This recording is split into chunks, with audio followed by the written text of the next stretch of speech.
And now, you're tuned in to RBLR, the home of Tampa Bay's Reveler Sports.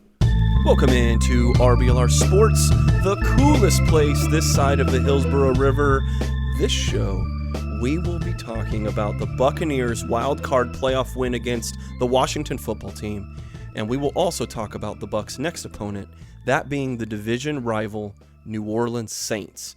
And we will finish it up with another awesome thing that happened, which is our Tampa Bay Lightning started their defense of the Stanley Cup with a win over the Chicago Blackhawks. My name is Eureka, and I will be your host for this week. And along for the ride are two radical dudes. First, let me introduce Musab. Musab, my friend, how are you doing?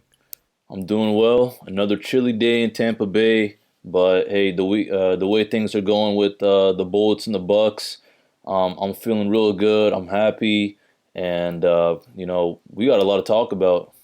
Yeah, man, it's sort of like that time when we had like all sports. We had no sports for like a couple months, and then we had all the sports going at once, and it's kind of feeling that way now that hockey's back in it. Speaking of hockey, the second of the two radical dudes here is Chris. How are you doing, my man?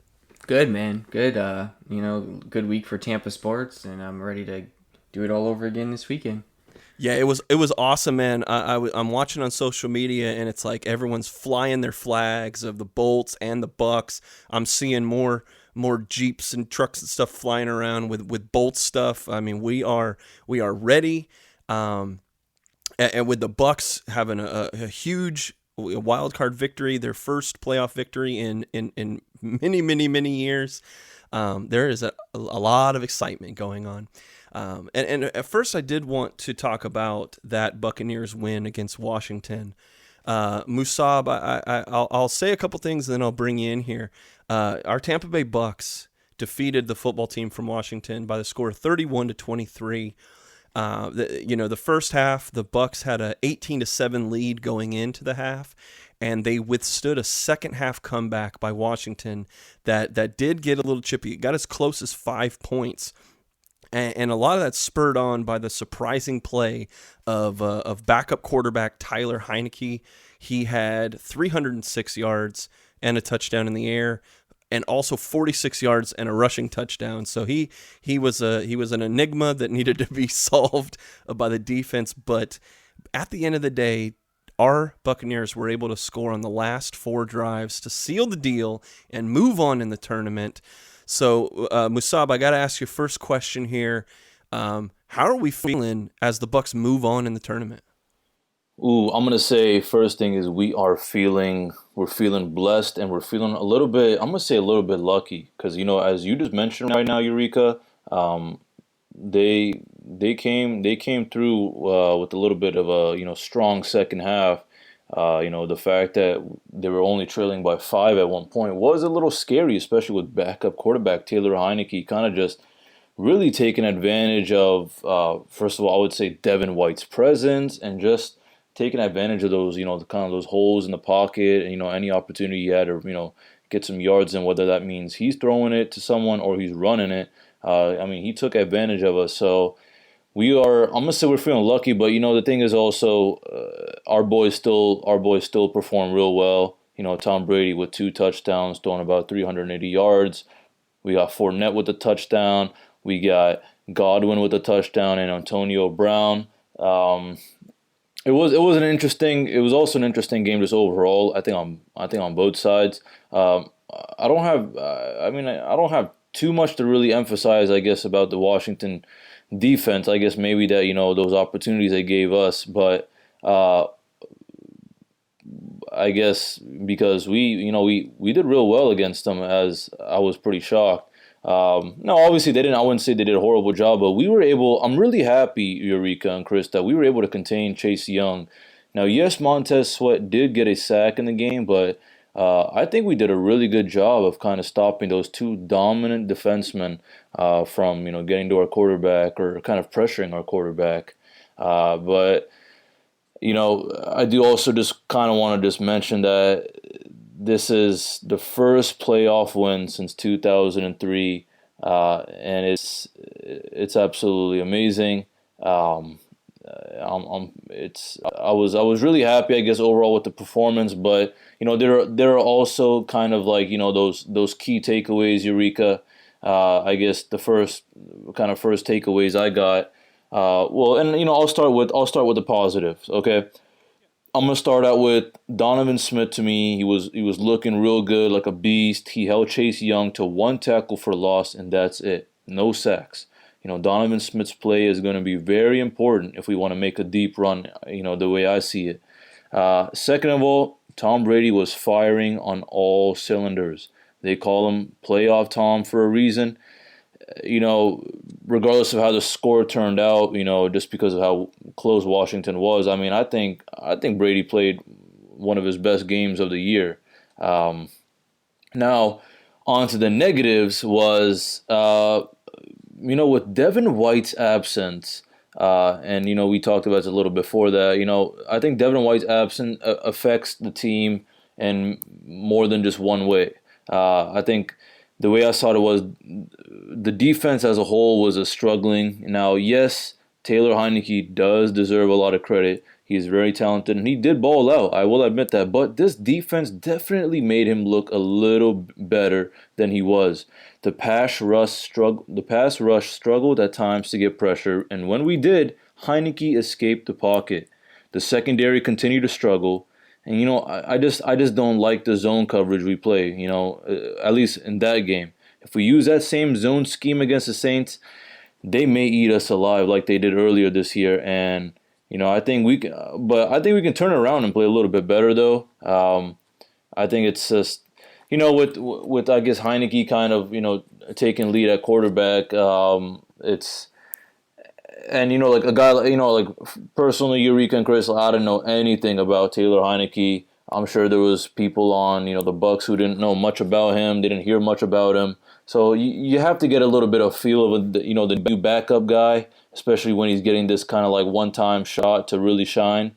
And he did take advantage of it. But yeah, we should have maybe gotten a little better feel of, how this guy is going to be playing against us. But the next thing I want to talk about the negative, and oh man, this was just, I don't know, it was just disappointing. I'll just leave it at that. It was Chris Godwin's drops. I'm not worried about this too much, but Chris is known for his hands, and he had one bad game. There's doubt in my mind that he will turn it around. There's no doubt in my mind that he will turn it around this week. I think it just happens. It happens to the best of us. I just don't know, just because this is the first time our guys have been in the playoffs. Maybe it's kind of just that little internal pressure. It's like, hey, we finally made it. We're going against the Washington football team who is 7-9, and now they got a backup quarterback leading their team. Like this, while this shouldn't be just a walk in the park, we should definitely win. And it just wasn't feeling like that, especially in the second half. So you know what? Perhaps that got to Godwin. But hey, at least the other guys were able to step up. Now Godwin did get a touchdown too, so that was nice. But I can't say if those catches that he did get would make a huge difference, but it definitely would have helped. It definitely could have changed the team's kind of flow. But I'm real happy. I guess what else is there to say is we were able to just really. I guess also kind of play around with the rushing a little bit. Fournette took over. I think it was a smart move to kind of rest up Rojo. But having Fournette kind of take lead, getting a touchdown was real nice. Keyshawn Vaughn, he was able to get a little bit of action as well, but obviously Fournette was our main guy. But I will say this now: when it does come to rushing, I think we did a solid job on containing them. And now they did get 2 touchdowns off of like their rushing, but that was just kind of just small rushes. I mean, like what J.D. McKissick's longest run was just 3 yards. Heineke's 13 yard long run was a little bit worrisome. That little highlight reel there with the touchdown. But we contained them to 86 yards while we had 142. So I mean, we did a solid job on containing them with the rushing. It was just that receiving. It was that receiving, giving Heineke that time, letting him maybe run it, or just take his time and not really get that pressure. I really think that we just were not pressuring Heineke as much as we should have. Now we still did a good job. I mean, we were able to get 2 sacks, one from Anthony Nelson and one from Levante David. It was, overall tackles for loss, we had about 6.5 compared to them who just had 4. So at least we were definitely more dominant overall. But I guess just the way to summarize this game was, we had some issues. We had some issues, but also that we outperformed Washington. However, we gave them these times where it was perfect for them to shine and take advantage of something, and that's what they did, really. Fortunately, we didn't create enough of those opportunities for them, so that was really good. But I want to hear what you got to say, Eureka, just about your overall thoughts, and Chris as well, kind of watching the game. Especially the second half.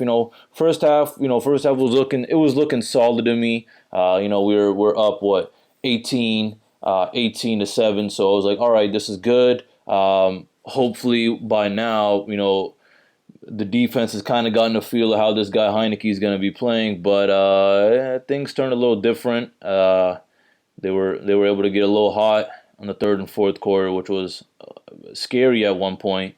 But I don't know. I just there's just a lot to say, I guess, about the defense. And not that I have a lot of bad things to say. I think just we were slipping. When the D line was looking hot, the secondaries were slipping, and when the secondaries were doing their best, the D line was not doing their hottest. Kind of giving opportunities for Heineke to run, or just not really pressuring him at all. And I think that's what kind of cost us here and there. But the fact that Brady was real hot, he led this team. I think his confidence has really helped. His leadership.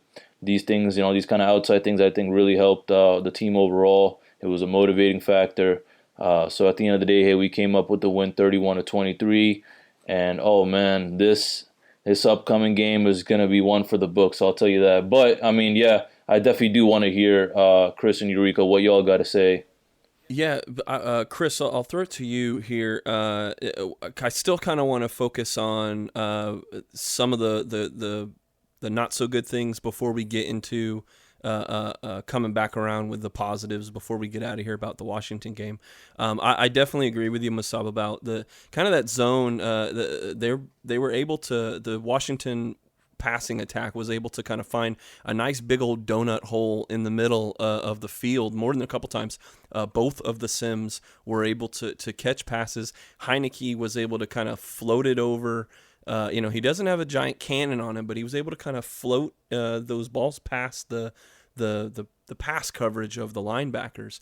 And also Heineke too. He's kind of him and Chase Young were the two headliners coming out of this game for them.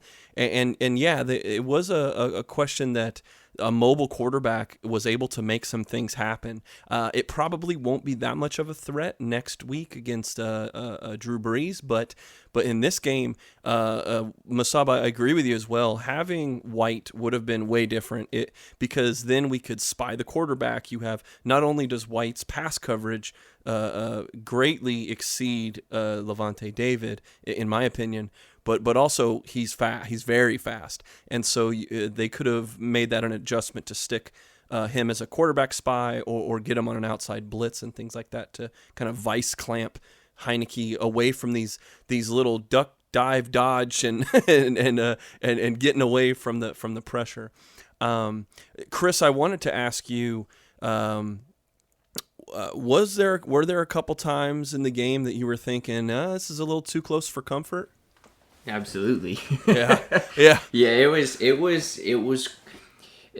was closer than I thought it was going to be. Once I saw Alex Smith was out, I was like, I kind of got that little confidence, like, okay, this is, we can't lose this game, there's no way, I'm thinking in my head, and I'm like, But then again, we're the Bucs. So if something bad's going to happen to a team in the NFL, I feel like it's going to be us. We always make second string quarterbacks look great. We make them look like Hall of Famers, and I don't know if it's because we don't watch tape. Is that on coaching? Is it? I mean, I know Heineke. There's probably not much to watch on him. Not much of a scouting report. Devin White being out was obviously, like you said, and Musab said, was huge. We definitely missed him. But I definitely felt like, oh man, like when it got to that fourth quarter, I was scared. I'm not gonna lie. I was at the point of like, man, do I want to rage and turn the TV off and not watch this and not be depressed? I mean, but I mean, there was times when I was like, man, like we could blow this for sure. Now, the Musab had brought up, Chris Godwin dropping the ball. One thing I did, as I'm going to switch to kind of the positives, is that as much as Chris Godwin had a case of the drops early in the second second half here, Tom Brady didn't give up on him, and I mean Chris Godwin led the if I look at the box score, I think he led the team in targets. He had 12 targets, 5 receptions, and then of course 3 big drops, and then whatever you want to say for incompletions, but. Brady not giving up on Chris Godwin and that kind of bouncing back towards the end of the game gives me hope that he's not going to fall down the depth chart in 1 week. He hopefully just had a bad game, and you get over your case of the yips and you move on. Now, some good points brought up about Fournette pounding the rock, 93 yards and a touchdown on 19 attempts. And I think a little bit of that was when Keyshawn Vaughn lost a fumble. He's done that a couple times during this year in the regular season, and so I think they put the ball in the hands of a veteran, and it's exactly why we were so stoked to get Leonard Fournette. And of course, Tom Brady spreading it out, multiple receivers with over 5 targets, 4 receivers having over 49 yards or more. And even with Godwin kind of dropping the ball, it was Cameron Brate and Mike Evans who really picked up the slack after those drops and fumbles. But Chris, I'll throw it to you here. As nerve-wracking as the second half was, what were some of your positives that you had seen from the game? Definitely, I agree on the run game. I think I mentioned last week getting Fournette going was going to be a big key. I mean, obviously, I didn't know Rojo was going to be out at the time with the quad injury, or that's what they said. I don't know whether they rested him or whatever it was. But the run game definitely, that's definitely a good step forward for Fournette going forward, especially against New Orleans, if we want to keep Breeze off the field, So the run game was great, and I would say honestly, a lot of people were like, well, why wasn't Gronk out there, catching balls? But Gronk was helping block. I think that was more of Gronk's role was to sit in there and help, protect Brady from Young and Sweat and the pressure of Washington. So I think he low key had a really good blocking game out there. He really wasn't out there much in the passing game, but I think that strategy worked out. And he helped a lot. And then I would say Brate, like you said, Brate stepped up big time, and I would like to see Brate out there more and more targets for him because he's always been solid with his hands and had some big catches for us. Played in a lot of games back with Winston, had a really good years. I mean those would probably be my top 3 that positives from what I saw. Musab, I would like to give you a chance to kind of put a bow on the Washington game here.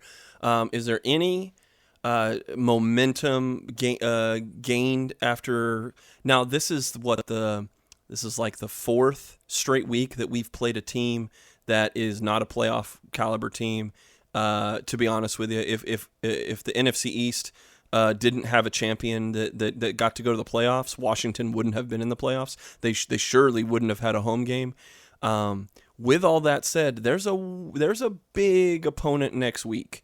That you cannot say is a chump or a lucky winner. They're the real deal. So, Musab, is there any kind of momentum gained from this win and something uplifting that you think is going to carry us to next week? Yes, I think there is definitely some momentum. First of all, the fact that we still played overall really well. I mean, I think every game might have its negatives here and there, but overall we did a great job. And I think the mistakes we made. I'm fine with the mistakes we made uh, against the Washington football team. But it's just now hoping that the team, the staff, the coaches, they all identify these mistakes and they make sure they pick up on it, especially that pass rush and the secondaries. I am really, really counting on them to like give it their all. I mean, honestly, the fact that this is round three. This is Brady versus Breeze round three. The fact that the Bucs got this chance. I feel like after that loss we had against the Saints were like, you know what, like forget you, blah blah blah. We don't care. We're on our way to try to win a Super Bowl. Like if we see you in the playoffs, we see you in the playoffs. But whatever, we're gonna do our thing. But the vibe I got now with the Bucs is this is time for payback. This is their opportunity for payback, to get revenge, to show the league, to show the Saints that that win they had against us, just kind of running over us, was a fluke. We were just having a really bad day. That's what I want. That's what I think our team's intentions are. So I think there's a lot of momentum going into this game, regardless of how this last game went against the Washington football team. Whether we crushed them or barely beat them by like a game-winning field goal, the momentum's always going to be there because this is it now. It's fun that we got in the wild card and we beat the Washington football team who was like 7-9. And I'm not saying they're not like some strong contender, but they're obviously definitely not a Super Bowl contender. So for that reason, I'm going to say, regardless of how that game went, the wild card was fun in games. But no matter who you are, once you make it to that, that division round, that's when it gets real. And especially when our Bucs are playing the Saints for the third time, being the fact that it's our rival, this is our third chance. That first game when they beat us, it was like that first game of the season, so it was like, you can't really tell what a team is like, and there was no preseason, so I'll let them slide. But yeah, that second game was hard to watch, and I'm sure it was hard to lose for our Bucs. So they are gonna be giving it their all. I'm sure. All I know is Eureka and Chris is. I just know that Brady and I think that. Here's what I'm going to say. I think that the speech that Bruce Arians or Tom Brady give to their team before this Saints game is probably going to be the most motivational, most intense speech, I think, this whole season. Whether we go to the next round and play whoever, I don't think it's going to be as intense and as kind of hype as this one. I think Brady is going to drop some deep football wisdom. Arians going to fire up the boys. The way I see it, I mean, this is like a little division Super Bowl, Eureka. It really is. This is just like, hey, it's like what do you call? This just came to my head, Eureka and Chris, and I'm sure y'all seen it, but like Rocky, Let's not give everything away yet. Let's not give everything away yet because I do want to take a break and come back and just talk about the Saints game. Let's go ahead and take a break and put that in. Put your gloves back on because are you ready for a heavyweight fight? I will ask you all about that after the break.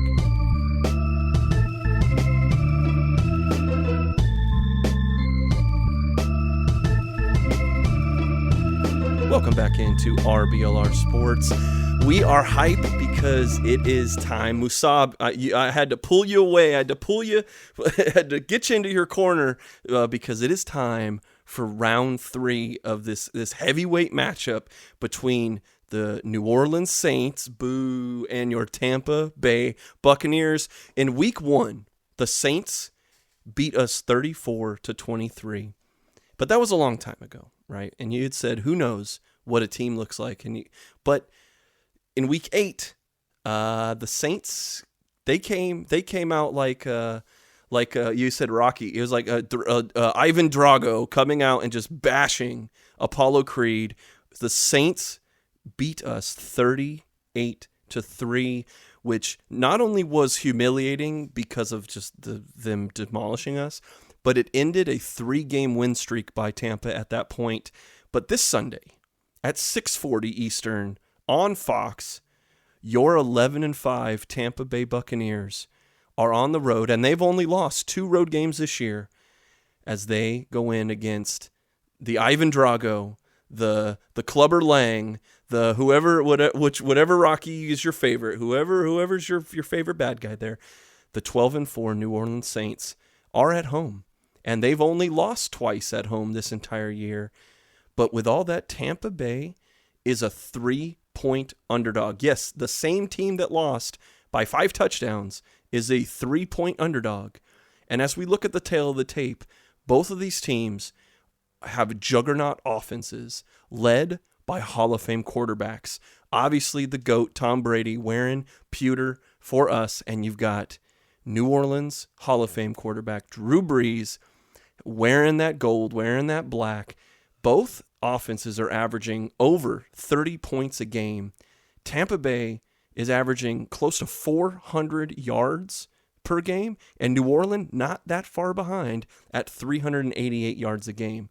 Now, not only are they amazing offenses, the reason why people are going bonkers for this matchup is that you also have 2 top 10 defenses, according to Football Outsiders DVOA.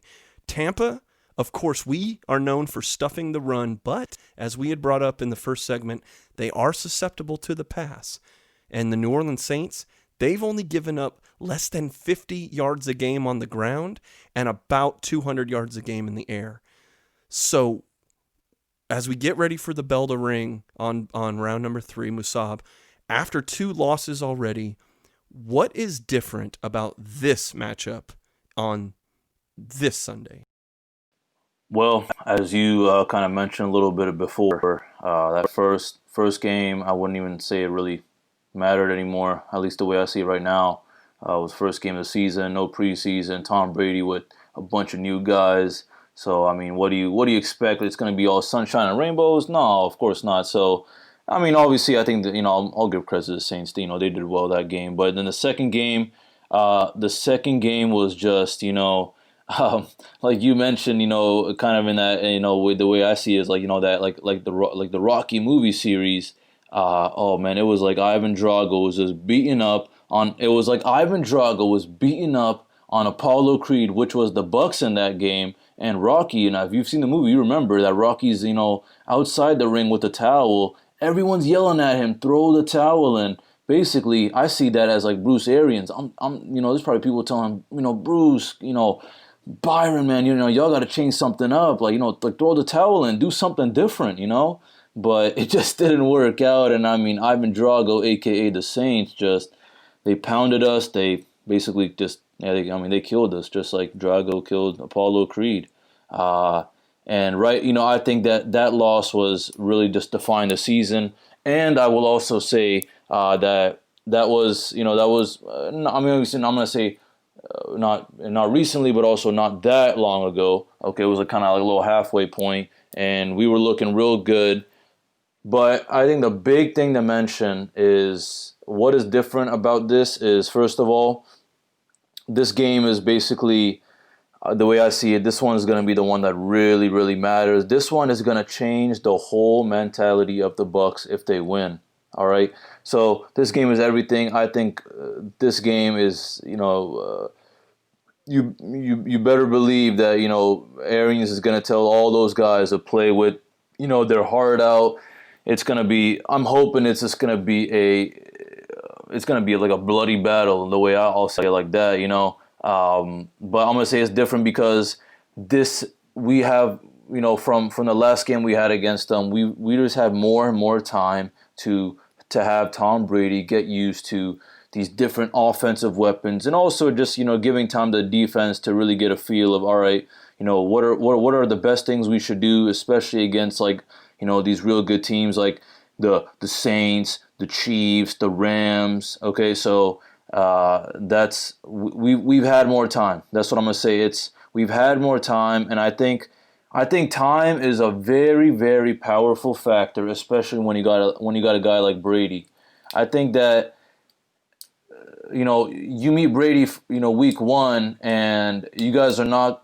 I mean, yeah, maybe you could, but you're not going to be clicking that well as you will be with Brady like week 15 or week 16, all right? Because by the end of that season, Brady's got a feel of you. You got a feel of Brady. I mean, our defensive line's got a feel of what they need to do. They got a feel of each other. Kind of their role and what they need to do. And the teamwork's been working really well. I just think that this year it's kind of like that. It was an experimental year. You throw in all these guys kind of who really haven't played together. I mean, I'm going to say like Brown, Brady, Fournette, LaShawn McCoy, and then just like some, the defenders. And also now we got Tristan Wirfs, who's playing a very key role on our offensive line.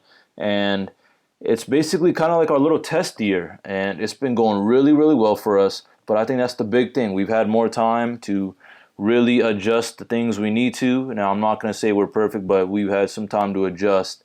I mean, this one is going to be crazy. I think Breeze and Brady are both going to be throwing for definitely 300 yards. And mind I say that this is the first game that you're going to see. This is the first matchup, basically, the first NFL postseason matchup ever, featuring two starting quarterbacks who are in their 40s.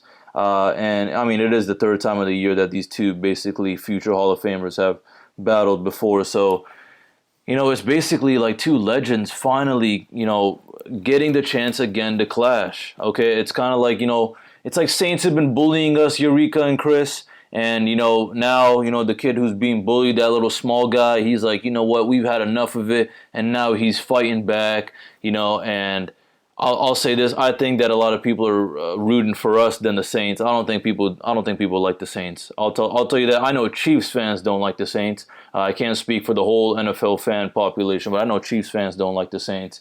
And, I mean, obviously neither do I. So I feel like we got a little chip on our shoulder. We got people rooting for us a little bit more than the Saints, and I think this is gonna. I mean, we're gonna have to make a statement. This is we're gonna have to definitely make a statement about who we are, and I think that I think Brady's gonna do something magical. And now I will kind of get a little bit into my little takes very soon, but I think Brady. Oh yeah, most definitely. But I mean, before you ask, I just wanted to add that I think something special is going to happen with Brady, as in something real nice, something very crucial, very nice, very maybe I would say clutch. I think. I just think that being the guy who Brady is, this show, the way I see it, I think this show is just going to be about the secondary. It's just gonna be defense versus defense, but this time I'm gonna say it's mainly a battle between Breeze and Brady, and I feel like being who he is, everyone knows who Tom Brady is, and Tom Brady is not the guy to kind of take another beating from the Saints. This he's the GOAT. And, no GOAT, no matter who it is. I mean, you put Michael Jordan in this situation, Muhammad Ali, you put anyone, they're gonna be telling their team, we're winning this. We are winning this, but we gotta be on the look on the Saints defense. They are a threat, a big threat. That's what I'm really kind of gonna look forward to, is how is Brady gonna be playing around with the defense of the Saints. Yeah, I was going to ask you what matchups on that defense. They've got Pro Bowlers. You got Cam Jordan, you got Marshawn Lattimore, you got these guys.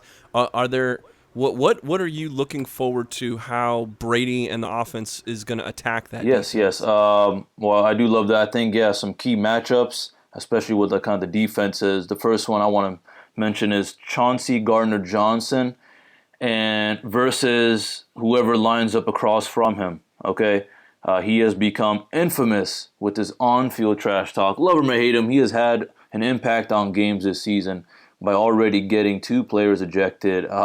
So he's gonna get in your head. This is people got something to say about him.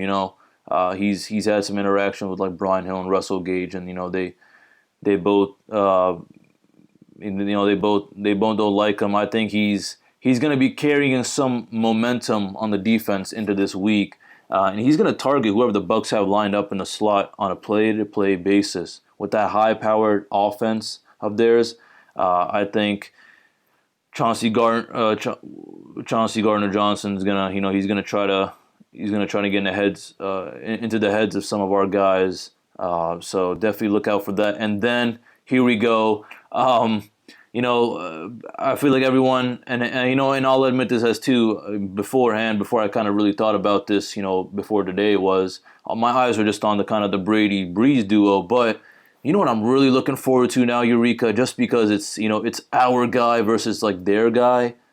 Mike Evans versus Marshawn Lattimore in the playoffs.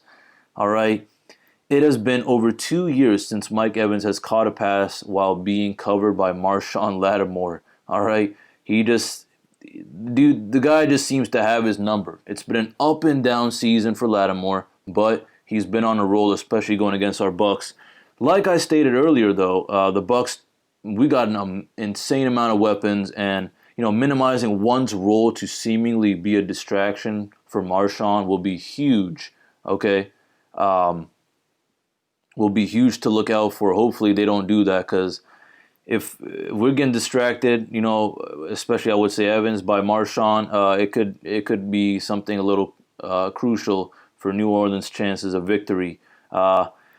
But I mean, things are definitely going to be changing up. I think we're going to see Mike Evans try something new against them. You know what? I'd be cool with it. This sounds bad, but I'd be cool with it. But I would not be surprised, Eureka and Chris, if this will be a matchup where we see punches thrown. Because every time they line up across from each other, it is a must-watch like TV show. All right, Oh man, it's gonna be something to definitely look out for. All right, and then obviously Breeze Brady and the fight against Father Time. That's gonna be really interesting. Yeah, if you think this season has been without turmoil for the NFL's two oldest QBs, I would say you're probably delusional. Both have had times where they look like their normal selves, but also a wealth of times where they kind of look like they aged a little bit. Brady's worst, in the way I see it, with this season. I love Brady, but I'm going to say Brady's worst actually came against the Saints defense in Week 9. Now, Brady has finished the season, on a tear. I mean, look at those games he's been against. Since their last loss, the Bucs have faced the Vikings, Falcons twice, and the Lions. And Breeze has not looked like himself to the end of the year. But to be fair to him, he's obviously been injured. Both QBs will want to be on their A game to take advantage of the fact that coverage is a big weakness for both defenses, at least this past season, as we've seen. But especially for this game, we're going to be looking out for that. So I guess the question is who's going to hide their age better through executing their team's game plan? All right, those are kind of like those three kind of big matchups. I do want to say that Tristan Wirfs Jordan matchup is going to be definitely something real interesting. Last time Wirfs locked them up, but we also got to remember that if Tristan holds Cam to minimum damage, we also got to be on the lookout for other things. We can't just be happy and take small wins. Okay, yeah, we stopped one guy. That's the thing. Compared to these last few games we've had with the Vikings, Lions, Falcons, even these Washington football team, we got a few guys we really got to worry about, and we got to be on our tippy toes. All right, as I just mentioned, Chauncey, Lattimore, and Cam Jordan. It's basically like the moment of truth for the Bucs going against these guys. And as I mentioned before, before their last game, the fact that they have a guy like Taysom Hill, it bugs me a little bit, because sometimes I just feel like they really kind of mess around with the defense when they got a guy like him in, because you just don't know what's coming ahead. I mean, you can have a basic idea, but I don't know, you just really don't know. So that's that's something definitely to be on the lookout for. But you know, I want to hear. Yeah, I want to hear what y'all got to say as well. Maybe we can, kind of maybe dig a little deeper on maybe something a little different than what I've been talking about, and then I'll kind of drop those bold predictions and kind of that little final score prediction as I always do. Absolutely. I'll bring it back to you. Chris, he brings up a good point. We've been talking kind of about how like their defense against, Mike Evans and the slot receivers and things like that. So I'll flip the conversation to the Tampa offense and more importantly, the Tampa defense, and more importantly, what do you think? We haven't talked about Alvin Kamara at all. We haven't talked about like the really good offensive line of the Saints. But I'll ask you, Chris, what do you think the Saints have that poses the most danger to the Tampa defense? Drew Brees. Yeah. Drew Brees only has 13 Pro Bowl selections, which is way less than the 14 Pro Bowl selections that Brady has. So I wouldn't worry about that. Drew, what do you say his name is? Brees? Yeah. Yeah, no. It's gonna come down to our defense pressuring him. I like watching the Washington game. We're rushing 4 down linemen and they're still picking us apart. Well, if you're only rushing 4 guys, that means the rest of your team's in coverage. Well, you can't do that against the Saints. Breeze is gonna pick us apart. So I think that we must put pressure on Breeze. I think that's going to be key. Like Devin White being back, like that's going to be huge for the blitz packages. And obviously, we have the number 1 rush defense in the league. So I worry about Kamara more in the pass game than their running game than anything. I haven't really been worried about our rush defense all season. It's been pretty solid, pretty consistent. Give up a couple big runs here and there. But other than that, we've been pretty locked down as far as run defense goes. So obviously I think it comes down to us for our defense versus Breeze and making sure we keep him in check for sure. Yeah, the other thing Musab brought up Taysom Hill, and so talking about Alvin Kamara for sure. The Bucs have given up a lot of screens and quick passes and these kind of kind of backyard football type plays, and the king of those are Taysom Hill. Their slash. Back in the 90s and 2000s, there was Cordell Stewart, right? Who he was a quarterback, but he was also a wide receiver and a damn running back, and he probably could kick the ball if you gave him a shot. Taysom Hill, we've seen come in and play against the Bucs and have really good success. Do you think that the Bucs offense seeing the Bucs defense seeing a guy like Taylor Heineke kind of wakes them up a little bit now that they're seeing kind of the mega evolution of that in Taysom Hill? Yeah, I would hope so. As long as Bowles is doing his job with coaching and we're watching the right film and like I said, this is the 3rd game this year. And we've played Hill plenty of times now. It's one of those things where it's like you know what's coming and you still can't stop it. Almost like when Tim Tebow was around. Everyone knew Tebow was running straight ahead and you still couldn't stop it, So Hill's out there and you're like, all right, we know what he's going to do. We know what he's going to do. And then it's boom and he still gets it off or he still makes a big play. And then it's going to come down to coaching on that. I really think we got to have a good scheme, a good plan for him, a package set aside when he's on the field, some kind of defensive scheme to lock him down, whatever they decide to do with him. I think that's going to be really key. Now, I know you're big on running the ball, Chris, and so I would say, how do you think the Bucs are going to be able to play against the Cam Jordans and the things like that, those defensive ends that are pretty good for the Saints?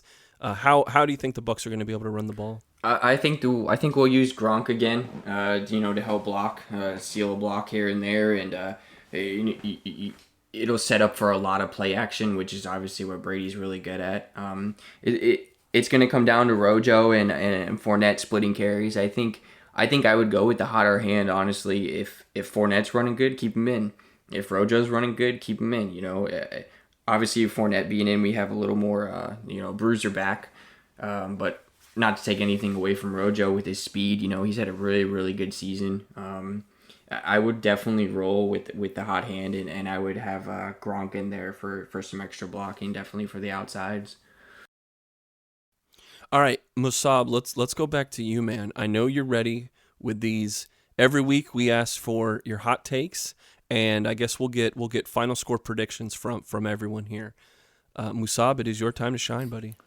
All right, awesome. All right, well, my first kind of bold take is Tom Brady is gonna throw I'm gonna say game-winning touchdown to finally beat the Saints.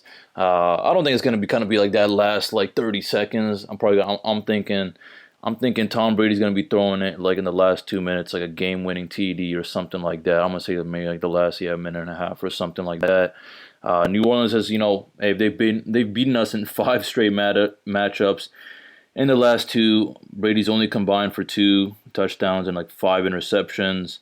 But you know what? Brady has been throwing the ball about as well as he has all year. He's been doing a lot better than that last game against the Saints. And Antonio Brown has quietly returned to form out wide, and this Bucs offense feels like it's finally hitting its stride. So this game should be close to finish, but isn't that exactly the recipe for more postseason heroics from TB12? This is what the playoffs are all about. It really is. So I'm gonna say that's my first bold take, and then my second one is I think Mike Evans. Mike Evans is he's gonna get some catches against Marshawn Lattimore. Definitely some really crucial ones that are gonna help us. I think that's going to be real nice, and that's going to be that statement. This game is all about respect. It really is. So that's why I'm going to say that. I'm going to say also this is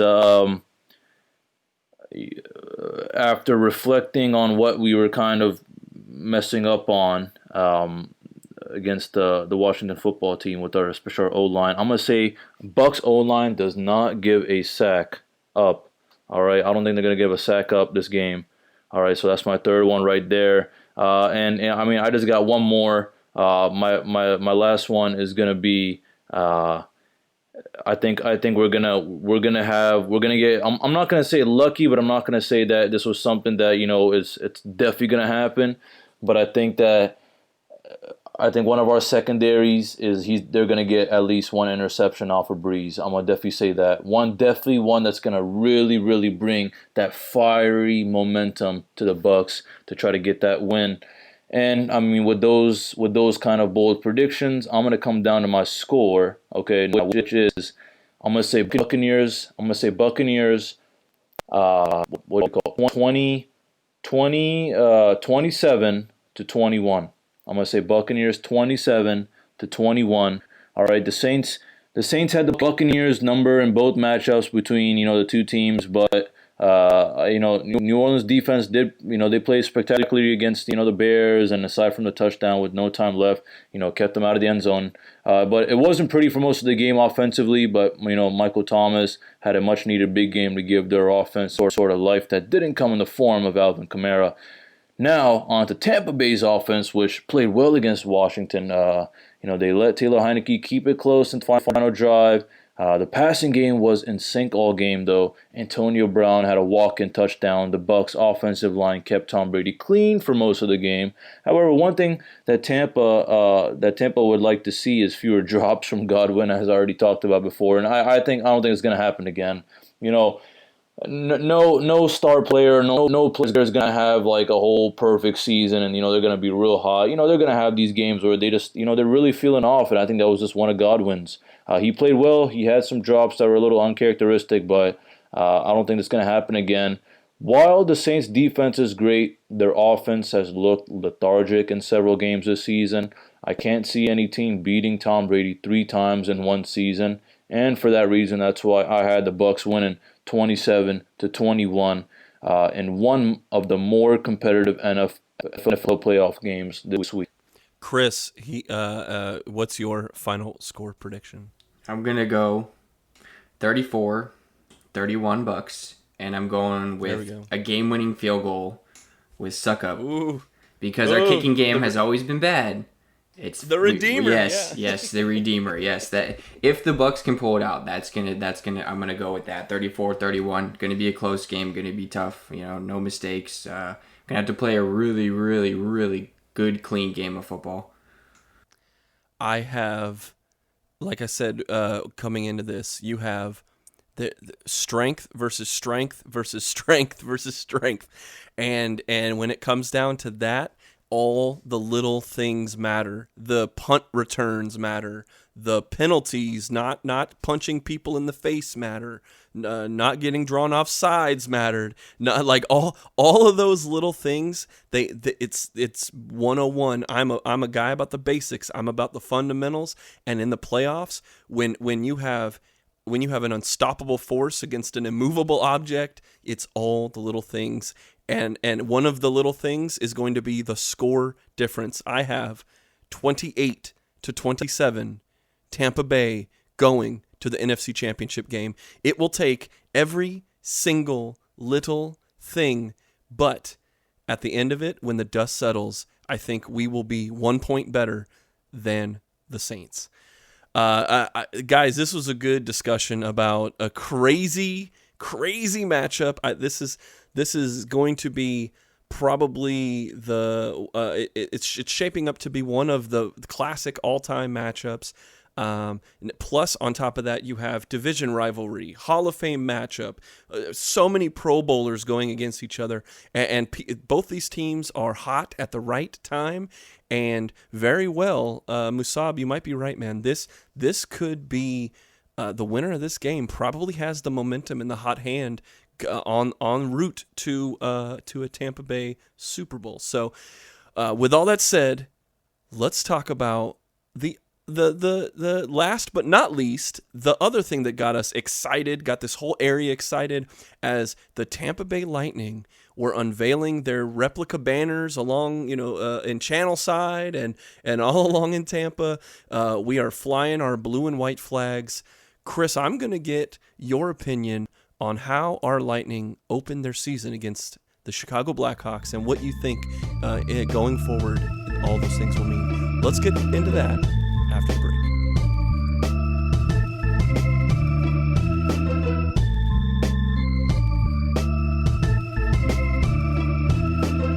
Welcome back into the final segment of this week's RBLR Sports, and we will turn the page to the Lightning season opener versus the Chicago Blackhawks. Now, I know we can't infer a lot of information. It is just one game. I know that. But what a game it was. This was the kind of the perfect first game you'd want to have to coming back after that Stanley Cup championship, getting out of the bubble, playing in your own arena for the first time in a long time. Now, while there wasn't fans in the stands, one thing that was in the stands was our brand new 2020 Stanley Cup Championship banner. And what was really cool is they had this phenomenal little celebration where they said, while the fans aren't here, we will not raise this into the next to the other banners, but they did unveil it with lights and lightning and thunder sounds and fog machines, and it was like a rock concert or a WWE or something. Like, it was awesome. It was crazy, and they unveiled this like 100-foot banner, coming from the stands, like rising. It was breathtaking, is what it was. So, yeah, they had this banner celebration and getting everyone ready. It was very emotional. I know that the only other thing that'll be as emotional is when they break out the rings for the ring ceremony. But I can only imagine what it's going to be like when you've got an entire arena filled with the Lightning, with Bolts Nation, when we finally put that banner in to the rafters. Now, after that, there was hype videos. The NBC Sports, they know how to put together a really cool introduction video, kind of capturing the excitement of the Tampa Bay area and the excitement that hockey just inherently has. And with all of that buildup, sometimes you can have a letdown. So, Chris, my first question to you, sir, is how do you think the Tampa Bay Lightning came out after that emotional banner ceremony, and especially with them having only like a couple scrimmages and no actual postseason games? The first 10 minutes were a little, what you expect from starting a new season. And then after that, it was just like they remembered how to play hockey. It was domination from after the first 10 minutes of the game. I mean, we looked really, really, really good last night. Overall, I was highly impressed. Granted, we were playing Chicago, who's probably gonna sit on the bottom this year, maybe seventh. So they're nothing to really be too worried about, especially with Taves being out. That hurts them a lot. But we came out strong, man. Like I said, after the first 10 minutes, it was pretty much Lightning dominating, controlling the puck. The forecheck was great. Defense played good. It was overall we looked really good. Now, looking at it from an overall perspective, did you happen to have kind of 3 stars of the game? Yeah, my first star, I think I got to go to Vasilevsky. I'm a big goalie guy in hockey. I believe that your team runs through your goalie. I think having a really good goaltender can solidify your season. If we go back to when we won the Cup with Javi Bulin, Javi Bulin was phenomenal in the playoffs that year. Phenomenal. And he I don't want to say he carried the team, but he was one of the main reasons we won the Cup that year. So I've always been a big goalie guy. So my first star is definitely going to go to Vasi. Well, my second star, I'm going to go with Stamkos. He's the captain. He looked good last night. He looked like he was fine. Played good. He had a goal, 2 assists. He would have had a second goal. I mean, he smacked that post, I mean, that was nasty shot. He was picking corners, he looked really, really good last night. And then I think I'm going to go with Cirelli for my third star. I know he only had that one goal, but that goal was ridiculous. I mean, it was a deflection from right field to the top corner of the net. I mean, I thought Chernak scored when I first saw it, and I didn't even realize Cirelli deflected it until I saw the slow motion replay, and I was like, wow, Cirelli just did that. He the rest of the game he was so, but I think that goal alone right there, with it being the first game of the season, I'm not going to dig too deep into it, and I'm just going to go ahead and give him the third star just for that goal. Yeah, I have just about the same in a little inverted order. I think that, Stammer being the captain, setting the tone, and having 3 points, 1 goal, 2 assists, just being that steady hand. And of course, we're all kind of crossing our fingers and hoping his health is going to keep with him. Expect, losing Cooch. But he definitely came out firing tonight. I had Vasilevsky. Obviously, as my second star, 22 saves and 1 fluke goal away from a shutout. And then I kind of gave the third star to the entire Cirelli, Joseph, Chernak line, man. I mean, that line produced 2 goals and a ton of energy in that first period. Like you said, that the first 10 minutes were super sluggish, but that third line, man, they came out and they hustle, energy, a motor, good hitting, and that first goal that Joseph had, just kind of Cirelli and Joseph working very hard at the net, trying to poke something in, and it gets past Subban, and so it's like even though Joseph gets credited with the goal, it's like that whole line, just the whole game, they really set the tone, I think. That the other superstars kind of picked up on. No, I agree on that for sure, because if I can, I was going to say Joseph did also have a good game, and I said last week I think Joseph is going to be one of those guys that this year is going to be. I think he's going to step up. I think that was a step in the right direction. Like I said, I know last year, the year before, he kind of had committing penalties, looking a little sluggish. The speed's there, so. He definitely looked good last night. Like I said, I know it's only 1 game, but that's definitely a step in the right direction for him in that line. Yeah, now I kind of want to poke around to a few different topics.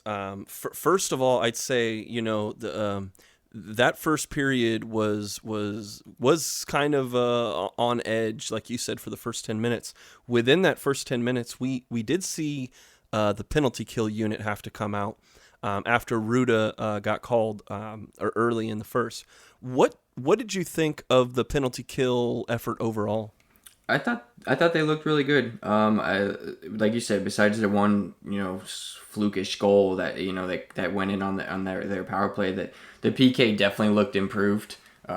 They were out there, they were hustling, they didn't take a shift off. They were poking away at the loose pucks. They were in the neutral zone. They were chipping and chasing down the boards, and the PK is going to be huge for us this year. I think it's going to stay, probably if they keep that up, we'll be top 3 in the NHL with if we shut everything down like that. We keep playing good like that. Hedman looked good on the PK. Everyone pretty much stepped up on the PK as far as contributing, killing the penalties that we had to kill. I was definitely impressed with how the PK looked overall. Like I said, one game in, but it was definitely an improvement, and it was a good sign to see that for sure. Now, were there any changes that Cooper's made from the playoff PK unit or what we saw last year? Or is it mostly the same people? Yeah, it was mostly the same. I believe Sorelli was out there a little bit with Coleman. I think they were trying to. He was getting a little mix in there, a little feel for I'm sure he's, like I said, first game, getting the lines in there, getting a feel for it, seeing who's gelling with who, who's working well with who on what line as far as the PK goes. I did see more, like I said, more block shots, which is what I wanted to see, and I know they had a couple good block shots, and protected Bassey is huge. Like I said, you can't sit here and keep allowing 40 shots a game on Bassey and expect him to go out there and hold it down. So last week when I referred to how big blocking shots is for Bassey is huge. He's already the big cat. We know he's got octopus arms. He's all over the place. We've seen the saves he makes. He had a really, really good save last night, early on. So yeah, I was definitely impressed with the way the PK looked, minus the fluke goal. Yeah, I think between the fluke goal and that kind of one-on-one that Vasilevsky had with Suter in the second. Other than that, how do you feel the defense did keeping the space in front of the crease kind of uncluttered? They did good. They were the defensive pairings looked really good last night. Hedman and Ruda. Ruda played good last night. I know a lot of people were hard on Ruda last year, and I think it was just a trade coming over and him learning the system, taking a little time. Cooper's got to have confidence to sit out and put Ruda out there on the first defensive pairing with Hedman. Sergachev and Chernak look good together, and then you got McDonough with Foot. Foot looked a little slow last night. It could be getting his feet in the water type of thing. First NHL game. I'm sure nerves are through the roof. I expect to see a lot more from Foot this year. I think he's going to do good things for us. I know he's got the talent. So overall, yeah. The defense was definitely in front of Bassey. They were clearing pucks, and obviously he only faced 23 shots, right? So they did their job. They did their part, and it definitely helped us get the win.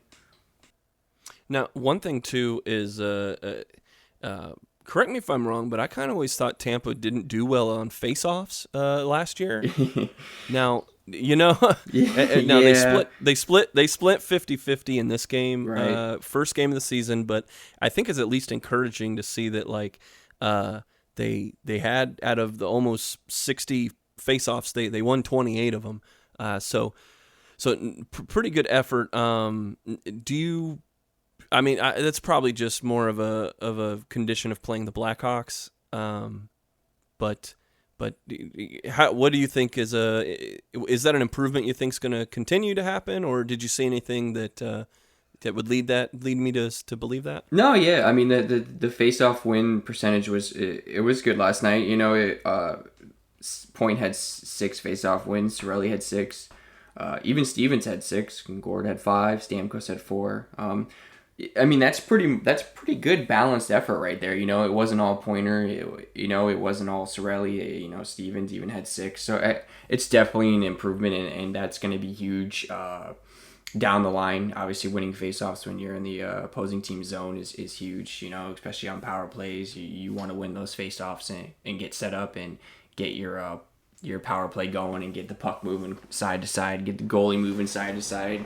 So yeah, I mean, faceoffs are definitely an underrated stat that I think a lot of people overlook, and like, if they're not paying attention to hockey that in depth, they're like, faceoff's a faceoff, but it's really not, because like I said, it comes down to it when you're in a zone or you're the end of the game and you need a faceoff win. You know, you got to get the right guy out there to get that wins, and if that guy's not available, you got to have someone else to do it. So it's definitely a team effort. So I'm glad overall that they a couple guys chipped in last night and had some big face-off wins. Yeah, I mean, it's just kind of like I was talking about, fundamentals, and I think that an easy way to see if you're successful or not is, did you win the face-off battle? Did you own the kind of time of possession, to be honest with you? And did you get more shots? Because it's pretty simple. If you have the puck more, you shoot the puck more, you're probably going to score more, and you're going to at least tire them out to a point where there will be an opportunity towards the end of the game to win. Now, with that said, one of the things that the Lightning absolutely took advantage of opportunities was the power play unit. I saw Palat, Killorn, Stamkos, Point, and Hedman as that line, at least, that scored the first goal of the season. Overall, how did you think the Lightning did on the power play this time? It looked really, really good. Looked really solid for first time running the power play with obviously Kuch isn't in there, so it was definitely a positive note for them. Obviously, with Killorn in there, he can get down in front if he needs to. Be that guy in front of the net that we need. Obviously, Palat's goal was a really, really good goal. I mean, he was in front of Subban. He kicked that puck out of the air, and hit him to himself. And I mean, that's some good hand-eye coordination. And other than that, though, Palat didn't do too much throughout the rest of the game. He was kind of, I expected a little more from him. But I mean, he got his goal. The unit looked good itself. Obviously, and then on Stamkos, he would have had that goal, would hit the post. He had a couple good opportunities. It was definitely flowing. Hedman had some really good shots from the blue line. Like, that's what I want to see. I want to see more shots this year. That's my main focus. Is I want to see the team shoot more, because I feel like sometimes we try to be too pretty. Like, we got all these athletes, we got all these skilled players on this team, and we're trying to make that Sports Center top 10 play, instead of just put it in the back of the net. Just put it in the back of the net, just fire away, rebounds, tip puck. We saw the tip from Cirelli last night. It happens. And sometimes those are drawn up plays, they work on that stuff where, they're like, all right, Cirelli might know Chernak's going to shoot that, and he's going to... But then again, when you're firing away at the net, you're increasing your chances of it going into the net. So the power play looked really solid to me. Like I said, I think the biggest thing is going to be just keep firing away, keep shooting those pucks, man. Let Hedman fire away from the blue line. We've all seen Hedman can score from anywhere. I mean, Hedman doesn't care. Slap shot, wrist shot, bank shot, off the backboard, Hedman can do it all from downtown, the power play looked really good, and I was overall I was happy with it. Now, it was really encouraging. I think the play at the end of that first period, I mean, they just smelled blood in the water, and it just had a ton of shots, like you were saying. I'm surprised they didn't actually score another goal after the Cirelli goal, just because with just the onslaught and really that just kept continuing and continuing. Coming into after the second period, Stammer almost had that. He had that post hitter. Now, you did bring up Matthew Joseph as one of your picks for kind of like the unsung heroes to kind of take a step up. Another guy that I'll ask you about is you had mentioned Blake Coleman is kind of one of the guys that might do better on the end of the bench. How do you feel the kind of that end of the bench did in this game? I think Coleman played pretty well last night. He had, he was out there contributing, on that third line that with Gord and Gaudreau. I expect I don't know if I necessarily expect a lot of goals from him as much as I expect just him to play team hockey. Be out there, be that like engine. Be that guy that gets that line going. Be that guy that creates the turnovers and scores on the breakaways or the shorthanders and get out there and grind it out with Gaudreau and Gord. He looked good last night. It's hard to base it off of just one game, but I think overall I think he's going to be trending in the right direction this year. I think he's finally going to settle in. I think he's on a really good line. I think him, Gord, and Gaudreau really play well off each other. You got a lot of good, you got a good solid line there with that not necessarily going to put up, a 20, 30 goal line, but they're going to be out there grinding, wearing you down, and maybe making those plays that you need to switch that momentum. They might get in there, Coleman will get in there and get a steal and to lead to an odd man rush or just even just a good solid forecheck for, a couple minutes. Or he overall, he looked pretty good last night, and I expect things from him this year, especially on that line. Yeah, man. I mean, I think overall a top to bottom, just really good performance. That there wasn't really much to kind of pick at. Musab, I'll bring in here, man. How does it feel to have our Stanley Cup champions back on the ice? It feels real good, Eureka. It really does, especially with a start, especially starting the season with a nice win, 5-1 against the Blackhawks. Just seeing, I guess, just some really cool, interesting things. Seeing Cirelli score, Matthew Joseph he's seizing his opportunity, and then also, Stamkos performing. He's looking healthy. That trade Stamkos crowd was awfully quiet that evening. So, while drawing conclusions from one game is a risky endeavor, it's fair to say that, the captain looked real healthy. So it was really nice. This whole, I guess, past year, Eureka and Chris, our sports teams have been doing so well. And the fact that, it wasn't just kind of like a little one-hit wonder or like a one-year wonder kind of thing. It wasn't like the Bulls are just hot one season. And yes, I know we only played one game, but this was kind of just like, hey, a 5-1 lead, and we got different guys scoring. So it's wonderful. It's real nice to see. I'm really, really looking forward to this season. This season should be interesting. Obviously the way the schedule is. Just the fact that we're playing the Blackhawks again basically tomorrow, and then just playing a few other teams just throughout the whole season.